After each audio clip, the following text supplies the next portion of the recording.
Reporting for NewsX. NewsX has accessed the visuals of the accused in the Bihar minor rape case. The girl was lured with a chocolate near her aunt's home and taken to a maize field in Muzaffarpur, where she was raped on the 26th of May. The rape victim was referred to the Patna Medical College Hospital, where she was made to wait in an ambulance for several hours due to lack of beds just a day before she passed away. Ritesh Mishra joins us for more on this story. Ritesh, we are putting out the visuals of the main accused in this Bihar rape shocker.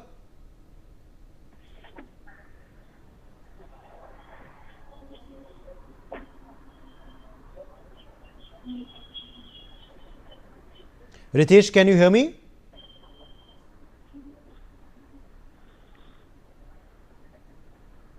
Okay, I think we're having some technical trouble there with this connection, but these of course are the big developments we are tracking for you. These are the first pictures emerging of the accused in this particular case. This is a NewsX exclusive. We have accessed the picture of the main accused in the Bihar rape case. This is the picture of the accused, who of course now is in the police's custody. Remember, of course, this is an absolute shocker that has come to light from Bihar.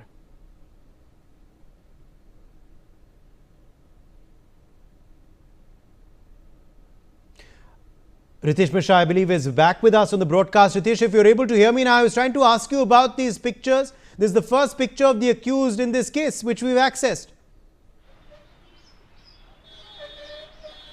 बिल्कुल, देखिए कि ये जो accused है ये psycho बताया जा रहा है, और ऐसा नहीं है कि इसने पहली बार इस रेप को अंजाम दिया है। इसके पहले भी इस तरह की कई घटनाओं को लेकर उसकी शिकायत हुई है, जहां पर उसने रेप अटेम्प्ट किया, उसने किसी के साथ मॉलेस्टेशन किया। लेकिन जैसा होता है, हर मामले में शिकायत पुलिस तक पहुंची, लेकिन पुलिस ने जिस तरह से बाकी मामलों को सीरियसली नहीं लिया, उसी तरीके से इस गंभीर मामले को भी पुलिस ने कभी सीरियसली नहीं लिया, और उसका मनोबल बढ़ता गया। वो इस तरह से घटनाओं को करते गया, और अंत में देखिए कि एक माइनर लड़की के साथ ना सिर्फ उसने रेप किया, बल्कि उस पर जानलेवा हमला किया।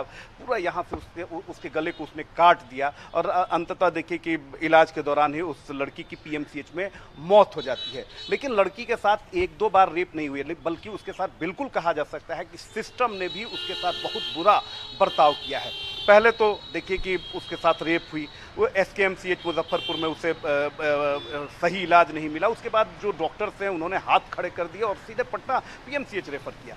PMCH आती है, उसके बाद यहाँ पर जब उसे बेड नहीं मिलता है, 4 घंटे तक जिस बच्ची के साथ रेप हुआ है, आप सोचिए कि किस मेंटल ट्रॉमा से वो गुजर रही होगी। उसके बाद वो घायल है, उसको यहाँ पर कई सारे गंभीर यहाँ पर कट मारे गए थे ब्लेड से, उसे ब्लीडिंग हो रही थी। 4 घंटे तक एम्बुलेंस में रखना, उसे 6-7 घंटे बाद बेड मिलता है। उसके बाद उसका इलाज भी कब शुरू होता है, जब कांग्रेस के जब यहाँ से स्टेट प्रेसिडेंट जाते हैं, अन्य जो लीडर्स जाते हैं, डॉक्टरों के साथ नोक झोंक होती है, प्रेशर बनाते हैं, तब जाकर उसे बेड मिलता है, तब जाकर वो हॉस्पिटल में एडमिट होती है। आप सोचिए कि इन 7 से 8 घंटों में कितनी ब्लीडिंग हुई होगी, कितना दर्द उसने सहा होगा, किस मेंटल ट्रॉमा, किस पीड़ा में होगी, इसकी कल्पना करना भी काफ़ी मुश्किल है। आप सोचिए कि उसके बाद इलाज शुरू होता है। जाहिर सी बात है कि जब लेट इलाज होगा तो रिकवर नहीं हो पाएगी। उस बच्ची ने दम तोड़ दिया, और अब इस पर जमकर राजनीति हो रही है। आज कांग्रेस ने प्रोटेस्ट भी किया, प्रोटेस्ट को रोक दिया गया,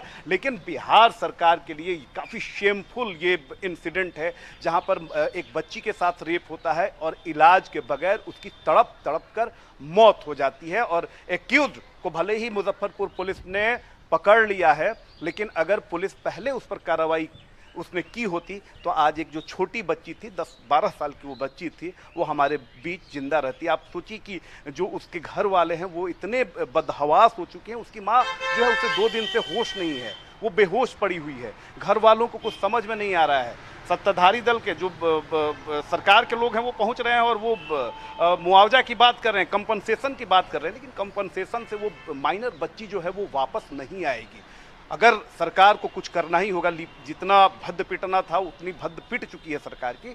अगर सरकार इस पर गंभीर एक्शन लेती, जो एक्यूज डॉक्टर्स हैं उन पर एक्शन लेती, जो रिलेटेड थाना है, जो पुलिस स्टेशन है, वहाँ पर SHO पर अगर कोई कार्रवाई करती, पुलिस वालों पर कार्रवाई करती, तब जाकर लोगों के मन में थोड़ा भरोसा होता कि चलो सरकार ने लापरवाही की लेकिन उसने एक्शन लिया। लेकिन यहाँ एक्शन भी नहीं लिया जा रहा है और यही कारण है कि सिस्टम जो है वो पूरी तरीके से बेपरवाह, लापरवाह बना हुआ है। शुक्रिया रितेश हमारे संग जुड़ने के लिए। At least 8 people have sustained burn injuries in a